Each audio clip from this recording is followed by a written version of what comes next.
Imagine que, por algum motivo, você tenha sido condenado por algum crime e que a sua sentença fosse a pena de morte. Agora, saiba que você está no Império Otomano, onde uma das características ruins era a brutalidade com que as pessoas eram executadas. Mas e se você pudesse literalmente correr pela sua vida? Você acha que conseguiria sobreviver? Eu vou te contar uma história que pouca gente conhece. Eu sou Ivan Lima e é sempre muito legal ter você aqui, no canal Fatos Desconhecidos. Para você entender o contexto do que eu vou te apresentar, eu irei fazer um breve resumo sobre o Império Otomano, local onde a nossa história de hoje se passa. Por vezes negligenciado ou pouco citado durante as aulas de história, o Império Otomano foi um dos principais impérios de todos os tempos, começando oficialmente em 1299 e terminando em 1922, depois do fim da Primeira Guerra Mundial. O país ficou devastado e saiu derrotado do conflito. Perdeu muitos territórios e ainda teve de arcar financeiramente com partes da reconstrução do que foi destruído na guerra. Até os dias de hoje, o Império Otomano foi a única grande potência islâmica da história. Apesar de que, sob os seus grandes domínios, viviam judeus, cristãos e praticantes de outras religiões.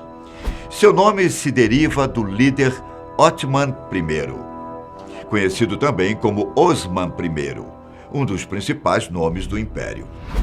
O Império Otomano foi o responsável pela queda de Constantinopla, atual Istambul, em 1453, fato que demarcou o fim da Idade Média. O Império, em seu auge, se estendia por áreas do norte da África, passando pelos atuais estados de Israel, Síria, Iraque, chegando à Turquia, Grécia e até onde hoje é a Bulgária, no leste europeu. No século XV, uma lei chamada de Lei do Fratricídio foi criada pelo sultão Maomé II, também conhecido como Mehmed II. Fratricídio é o ato de se matar irmãos e irmãs. Ao contrário da maioria dos lugares, essa lei do fratricídio incentivava que os membros da família real e de nobres do Império Otomano matassem seus irmãos, e até mesmo tios e primos que, porventura, fossem inconvenientes. A ideia por trás disso era de que essas pessoas fossem mortas, uma chance de revolta ou mesmo guerra civil seria mitigada. E assim, o Império teria mais chances de permanecer unido, sob uma única liderança. Para você ter noção de como essa lei era usada constantemente, na casa da família real, durante um período de 150 anos, pelo menos 80 membros foram mortos por razões políticas. Se as coisas funcionavam desse jeito, entre a parte de cima da sociedade, imagina como eram as coisas para as pessoas comuns. Acho que nem é preciso dizer que a pena de morte era muito comum no Império Otomano. Na principal corte de justiça do país, havia uma fonte que era utilizada pelo carrasco e seus assistentes, somente para se poder lavar as mãos após a decapitação dos condenados. Durante o reinado do sultão Selim I, 30 mil pessoas foram mortas. Como dito anteriormente, o Império era caracterizado pelas muitas execuções, sendo que muitas delas eram brutais. A forma mais comum de se matar alguém era pela decapitação. Só que também há registros de mulheres que eram colocadas vivas dentro de sacos e atiradas no mar ou em rios. Outras vezes, após as mortes, os corpos eram cortados pelos carrascos e as partes eram espalhadas pela cidade, como forma de lembrar o poder do sultão. Era comum que, depois das execuções em massa, orelhas e línguas fossem colocadas em volta do portão principal do Palácio Real. Entretanto, não somente as pessoas comuns cometiam crimes. A nobreza e pessoas consideradas importantes também eram julgadas por seus delitos e condenadas à morte. Contudo, como na maioria dos lugares ao longo da história, os mais ricos sempre tiveram privilégios sobre os mais pobres. E isso não seria diferente naquela época. Em alguns casos, as pessoas tinham uma última chance. Elas teriam que, literalmente, correr pelas suas vidas. Não se sabe exatamente quando esse costume começou, quem o criou, ou mesmo as razões pelo qual foi estabelecido que uma corrida iria determinar se a pessoa viveria ou morreria. De qualquer forma, a corrida tinha um percurso relativamente curto, de aproximadamente 300 metros de distância. Ela começava no portão do Palácio do Sultão e terminava perto da entrada do mercado de peixes, onde a maior parte das execuções eram feitas.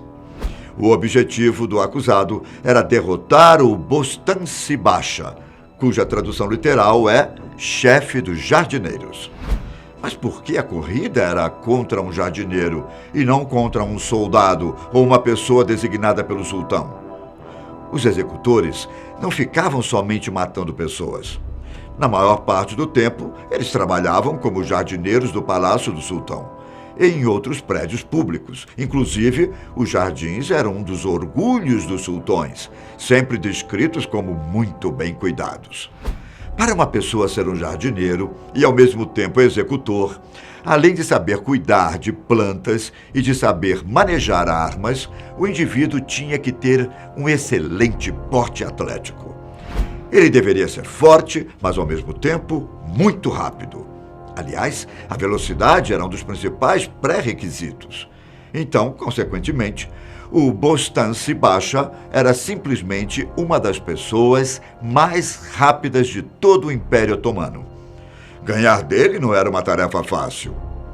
Ao final da corrida, se o Bostansi Basha chegasse na frente, o perdedor era morto na hora, bem na chegada, por estrangulamento. Essa era a forma mais comum de se matar os nobres no Império Otomano. Isso não significava que os mais pobres também não poderiam morrer dessa maneira. Inclusive, há uma história de um homem que era extremamente hábil e forte com suas mãos. Zulfikar era o executor pessoal do sultão Maomé IV, conhecido como Maomé, o Caçador. Acredita-se que ele tenha matado mais de 5.000 pessoas a mando do seu líder. Há registros de que, em um período de 5 anos, ele matou 3 pessoas por dia, todas por estrangulamento. Esse é um número muito alto para um executor. E vale lembrar que parte dessas execuções ocorria depois que ele vencia a corrida contra o réu. Nós vimos o cenário no qual a pessoa perdia a corrida. Só que, se por um acaso o réu conseguisse ganhar, se o prisioneiro vencesse o seu executor, sua pena era anulada. Todavia, a pessoa não poderia mais viver no império. Ela era banida de lá para sempre. Os vencedores viravam apátridas, ou seja, pessoas sem uma nação para chamar de lar, e tinham que se virar em outros países, onde provavelmente não saberiam a língua e não conheceriam nada. Isso contando que ele conseguisse chegar vivo até as fronteiras do Império Otomano. É claro que quando analisamos friamente esse modo de julgamento, fica evidente que tudo conspira contra o réu. Na maioria das vezes, quem tinha o direito de ter essa chance extra de viver eram os vizires.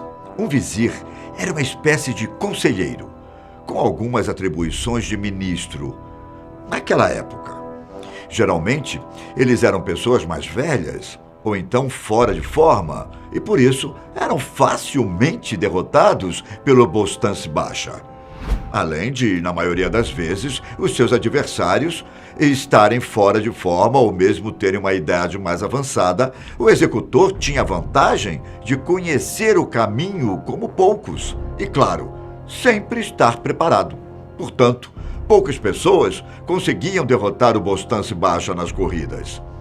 Dos registros disponíveis, a última pessoa a conseguir vencer uma corrida foi o vizir Assis Salih Pasha, em novembro de 1822.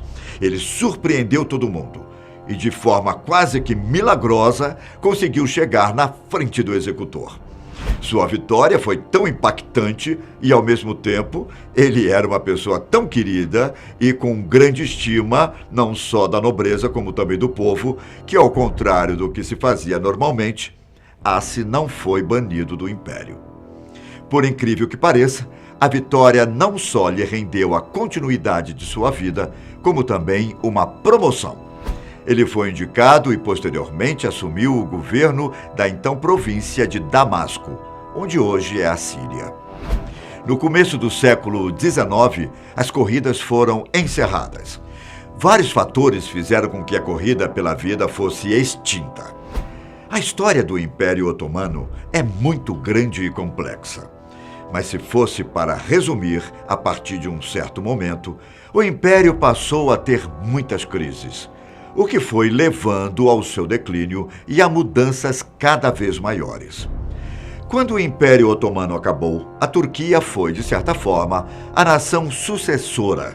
Vide a bandeira dos dois, que são muito parecidas, querendo escrever uma nova história na região e mudar os rumos do povo. Kemal Atatürk, considerado o pai dos turcos, decidiu que a maioria dos costumes do Império Otomano e suas peculiaridades deveriam ser deixados de lado, para que o povo e o país florescesse. Assim, a corrida pela vida acabou se tornando uma história de tempos antigos, contada nas aulas de história na Turquia e em países vizinhos. Infelizmente, eu vou ficando por aqui. Mas volto em um próximo vídeo aqui no canal da Fatos Desconhecidos. Um abraço e até mais.